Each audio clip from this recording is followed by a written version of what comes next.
Dito nga pala kami sa Balanga Bataan, tropa, sa Blanc Cafe. Para i-try yung Dubai Chewy na nagtitrend. Kaya kahit mahaba ang pila, chinaga talaga namin. 195 pesos pala per piece at maximum of 2 pieces per person. Kaya nang nakabili kay Metre na yun agad ni Aya.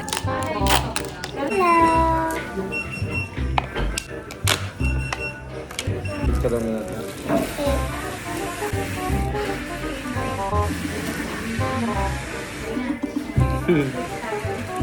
Ganito akin na. Dark chocolate? Ganito.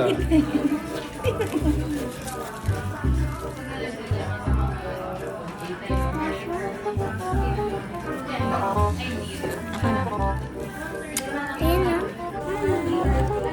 Pistachio.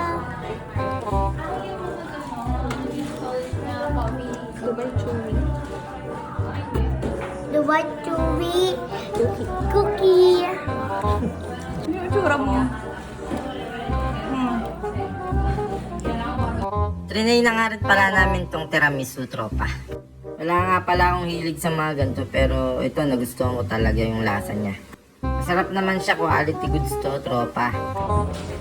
Medyo may kamahalan nga lang talaga itong Dubai Chewy, pero sulit naman sa lasa, tropa. Goods na goods. Pag na-try nyo, saka nyo lang talaga malalaman na legit naman talaga yung lasa, kaya mahal yung presyo. Chocolate. Sarap? Apa.